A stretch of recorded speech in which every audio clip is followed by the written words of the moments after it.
दोस्तों नमस्कार, आपका स्वागत है आपके चैनल MROP संदर्शनालय में। जैसा कि आप जानते हैं कि मैं निकल चुका हूं धर्म यात्रा भारत में, आप लोगों को महान साधु संतों के दर्शन कराने और अपने वीडियो के माध्यम से प्राचीन और सिद्ध मठ मंदिर दिखाने। आज मैं आया हूं भिवानी हलवास गेट। यहाँ पर 350 वर्ष प्राचीन बाबा जहरगिरी महाराज जी का सिद्ध समाधि और चमत्कारी धुना है। आइए इस मंदिर का दर्शन करते हैं और यहाँ के पुजारी पंडित जी महाराज जी के साथ चल के एक एक मंदिर के विषय में जानकारी प्राप्त करेंगे और यहाँ के जो महंत जी हैं उनसे चल के इस मंदिर के प्राचीनता के विषय में विस्तार से जानकारी प्राप्त करेंगे। भगवान, आपका शुभ नाम? मम नाम है आचार्य बसंत शर्मास्ति। हम लोग पंडित जी महाराज जी के साथ चल के एक एक मंदिर का दर्शन करेंगे और एक एक मंदिर के बारे में जानकारी प्राप्त करेंगे।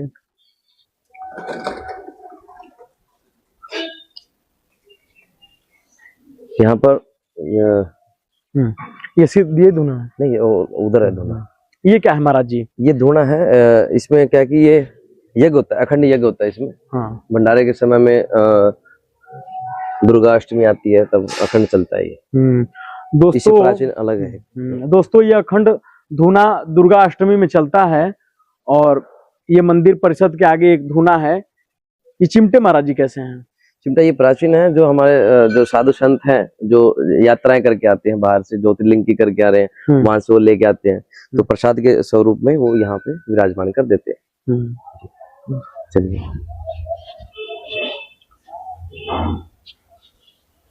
ओम श्री गुरुदत्तात्रेय विजयते राम सिद्ध पीठ श्री श्री 1008 बाबा जहरगिरी महाराज। सर्वप्रथम संकट मोचन बालाजी महाराज है। हनुमान जी महाराज जी। हनुमान जी की विशेषता ये है, बाबा शंकरगिरी महाराज जी के कृपा से इनकी मूर्ति स्थापना उन्हीं के हाथों से हुई है, जो आज ब्रह्मलीन है बाबा शंकरगिरी महाराज जी। और हमारे वार्षिक जो भंडारा होता है वो नवमी के दिन, वो की नवमी होती है जो शुक्ल पक्ष की, उसमें हमारा भंडारा होता है विशेष तौर पे। और अब की बार हम हनुमान चरित कथा करवा रहे हैं जो 21 तारीख को प्रारंभ है। सब इनका आशीर्वाद से ही कर रहे हैं हनुमान जी। ये भी एक छोटा सा यहाँ पर विराजमान किया गया है। जी सर।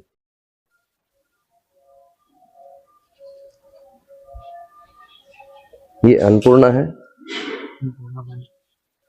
जी। आदि शक्ति जो होती है अन्नपूर्णा मैया। अन्नपूर्णे सदापूर्णे शंकर प्राण वल्लभे ज्ञान वैराग्य सिद्धातम भिक्षाम देहि च पार्वती माता च पार्वती देवी पिता देवो महेश्वर बांधवासी भक्ता च शवदेशो भुवनेत्रिमा। ये अन्नपूर्णा मैया है। साथ में ये हमारे शिव भगवान है, आदि शक्ति से जो भिक्षा मांग रहे हैं मैया से।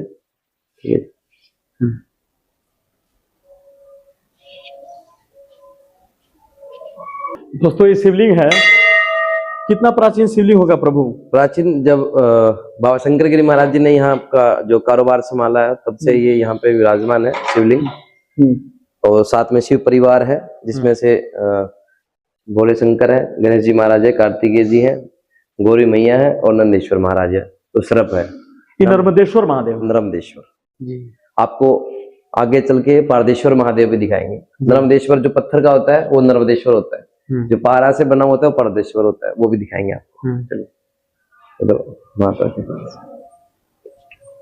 दोस्तों नंदी जी महाराज, ये नंदी जी महाराज है। ऐसा बताया गया है कि जो भोलेनाथ जब अपने तपस्या में लीन रहते हैं तो उनके पश्चात कोई भगत अपनी जो मनोकामनाएं प्रकट करता है तो कहाँ प्रकट करे, वो इनके कानों में आके प्रकट करे कि वो नंदी महाराज फिर उनको बता देते हैं। इसलिए जो भी भगत जन आते हैं वो नंदी महाराज जी के कानों में आके बोलते हैं। ठीक है। दुर्गा माता, ये दुर्गा मैया है। सर्व मंगल मांगल्य शिवे सर्वार्थ साधिके शरण्ये त्र्यंबके गौरी नारायणी नमोस्ते। ये माँ दुर्गा है, आदि शक्ति है, सबकी माई है, जगत जननी है। इनके बारे में और आपको क्या बताएं? पंडित जी महाराज जी के साथ चलकर श्री श्री ओम सिद्ध पीठ श्री श्री 1008 परमहंस बाबा जहरगिरी महाराज जी की समाधि है प्रभु जी। ये समाधि स्थल है बाबा जहरगिरी जी की। बाबा जहरगिरी जी बताए गए हैं पंजाब से संगरूर एक जगह है, संगरूर से आए हुए हैं जी। काफी वर्ष पुराना है इनका इतिहास, 350-400 वर्ष पुराना है। तो इनकी महिमा बहुत ही अजब निराली है। भगवान ये क्या है, समाधि की क्या विशेषता है पंडित जी महाराज? समाधि की विशेषता ऐसे है कि जो भिवानी शहर के जो सेठ लोग हैं उन्होंने यहाँ बाबा जी से प्रार्थना की थी, ये संगरूर से आए हुए हैं कि आप हमारे नगरी में आओ और नगरी का उद्धार करें, ऐसी ऐसी विशेषता रही है। तो बाबा जी बोले कि हम आप जैसे जब सेठ लोग इतने भावुक होकर के इतनी दूर आए हो प्रश्न लेकर के, तो आपकी मनोकामना ऐसी, आपकी नगरी ऐसे ही उद्धार हो जाएगा, छोटी काशी बताया गया है। तो फिर भी बोले ना, जो भी आप चलो, कुछ भी हो, मतलब आप चलो हमारे साथ में। तो बाबा जी ने आदेश ये किया कि हम जहां जहां चलेंगे वहां पे जो पड़ाव रहेंगे साथ में, इतनी दूर से पैदल पैदल चलते हैं तो जहां जहां पड़ाव रहेगा, जिस शहर में जिस गांव में, तो उस शहर में जो गरीब कन्याएं हैं उनका आपको पालन पोषण करना पड़ेगा, कन्यादान करना पड़ेगा इत्यादि, जैसे आगे के जो सामग्री है वो सब है। तो ये यहाँ पर विराजमान हुए हैं और इनके नीचे ही इनका शरीर है बाबा जहरगिरी जी का। नीचे समाधि, ऊपर मूर्ति बना दी गई। जो भी भगत लोग आते हैं सबकी मनोकामना पूर्ण हुई है। किसी भगत ने 3 साल पहले किसी भगत की मनोकामना पूर्ण हुई थी और उस भगत का किसी को नाम भी नहीं पता है कि किसकी मनोकामना पूर्ण हुई है। आज के समय में हर तरीके के भगत है, कोई ये भगत बता देता है कि मैंने इतना दान किया, कोई ये बता देता है कि मैंने इतना दान नहीं किया। तो जैसे जो आप पीछे देख रहे हो ये सब चांदी की दीवारें हैं। अच्छा। 3 साल पहले किसी भगत का कोई मनोकामना पूर्ण हुई है तो उन्होंने चांदी की दीवार बनवाई है। चांदी की दीवार पीछे 251 kg की चांदी।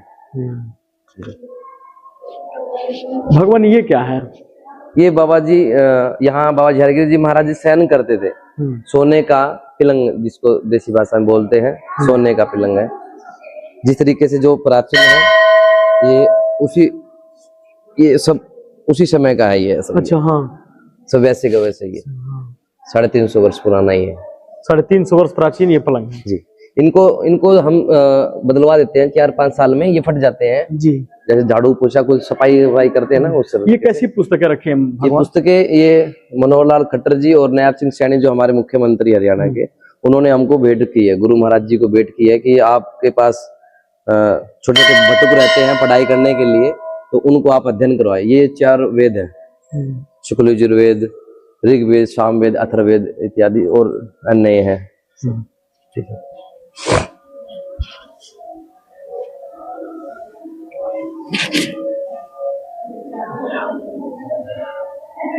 किनकी समाधि है भगवान?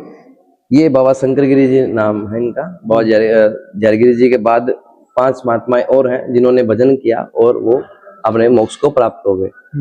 आने वाले समय में जो नई यूथ में इन्होंने यहाँ पे सभी कारोबार संभाला है बाबा शंकरगिरी महाराज जी ने, जिन्होंने यहाँ पे स्थापना की है, नींव रखी है। यहाँ पे एक कमरा होना चाहिए, यहाँ धूना होना चाहिए, यहाँ क्या क्या व्यवस्थाएं हैं, सब व्यवस्थाएं इन्होंने की है। बाबा शंकरगिरी महाराज जी अपने जीवन काल में कभी भी ये स्कूल में नहीं गए और इन्होंने अपने जो शिष्य है, जो आज वर्तमान में जो गद्दी पे उपस्थित है, श्रीमंत डॉक्टर सोगरी महाराज, जूना अखाड़ा के श्रीमंत है अंतर्राष्ट्रीय, और उनको डबल PhD करवाई है उन्होंने आयुर्वेद से और ज्योतिष से। इनका भी नीचे मतलब शरीर, हाँ, शरीर नीचे, समाधि नीचे है, ऊपर उनकी प्रतिमा स्वरूप। ये कैसा शिवलिंग है महाराज जी? ये शिवलिंग ये पारदेश्वर है। जो पारा होता है, जो पारा आपने शायद सुना होगा, जो थर्मामीटर में होता है, लिक्विड होता है। तो हमने काफी 4-5 वैज्ञानिकों को बुलाया था, तो उन्होंने आकार दिया इनको। 151 kg का ये 151 किलो का शिवलिंग पूरा उत्तर भारत में हमारे पास ही है। आपको और भी कहीं ना कहीं मिलेंगे, पर इससे इतना बड़ा आकार नहीं मिलेगा आपको। सबसे बड़ा आकार यही है। ठीक है।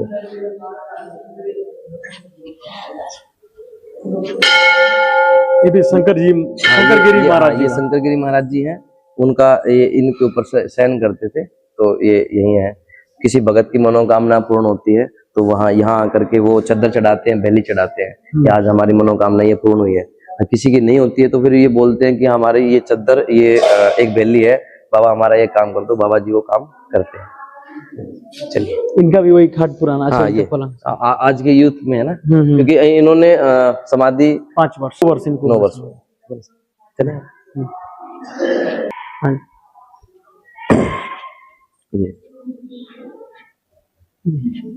ये क्या है भगवान? ये हमारे हरिद्वार में है, भूपत वाले में सिद्ध बाबा शंकर गिरी महाराज जी के नाम से ये आश्रम बनाया है हमने।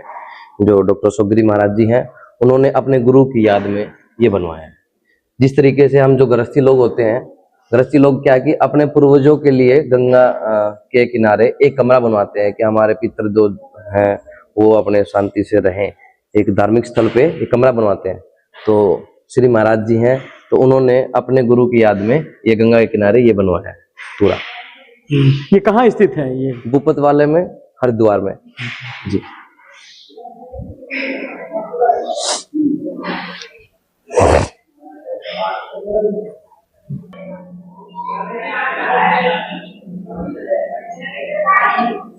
ये गुरु दत्तात्रेय भगवान का मंदिर है जी।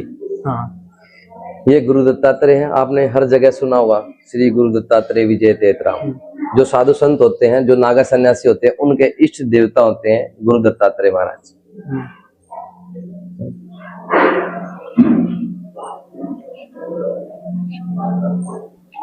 हाँ जी, यही वो प्राचीन धूना है जी सर, जो बाबा जहरगिरी महाराज जी द्वारा चेतन किया गया था। जी। इसकी क्या विशेषता है भगवान? इनकी विशेषताएं ये हैं, इनकी विशेषताएं गिनवाने लगे तो बहुत कम है। आपको कुछ भी किसी तरीके की बीमारी हो, मारण मोहन चाटन उच्चाटन जो भी है, इनकी एक धुनी से सभी काम संपन्न हो जाते हैं। और बाबा जहरगिरी महाराज जी ने खुद अपने हाथों से इनको निर्माण किया है और यहाँ पे तपस्या की है। सब कुछ बाबा शंकर गिरी जी ने, बाबा जहरगिरी जी ने, अब जो वर्तमान में जो गुरु महाराज है वो भी यहीं तपस्या करते हैं। ये प्राचीन धुना है, 350 वर्ष पुराना जी। और ये सब मूर्तियां महाराज जी, ये सब इनके ऊपर विराजमान है। हनुमान जी है, गौरी गणेश जी है, गुरु दत्तात्रेय है, आदिशक्ति माँ कामाख्या जी है।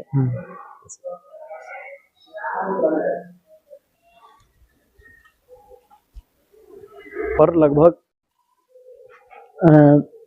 20 गौ माता है, 20-25 नहीं, 20-25 नहीं, बाकी घूमने गई है। मतलब टोटल 50 से 55 के इर्द गिर्द हो सकता है। मतलब टोटल हमको भी नहीं पता, हम तो पूजा पाठ का डिपार्टमेंट हमारे पास। जी जी जी जी। इस करके तो सफाई का विशेष ध्यान रखते हैं। हाँ ठीक है महाराज जी। जी दोस्तों, ये हॉल रूम है, ये कथा पंडाल है, इस आश्रम का ये कथा पंडाल है।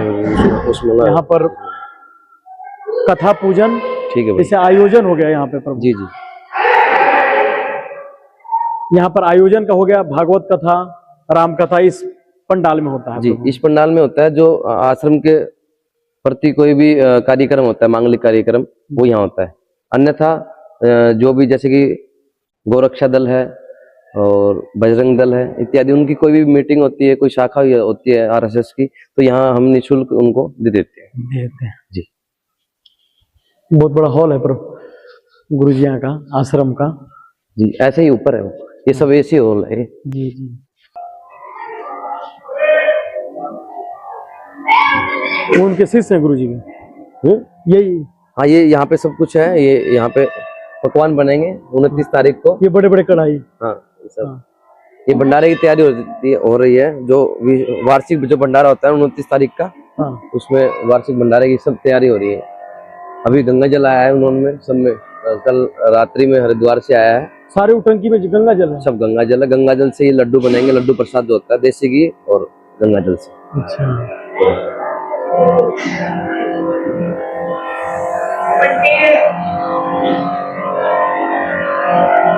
ये सब इधर, ये भट्टी है, इधर लड्डू प्रसाद बनेगा, पूरी बनेगी, सब्जी बनेगी, कढ़ी बनेगी।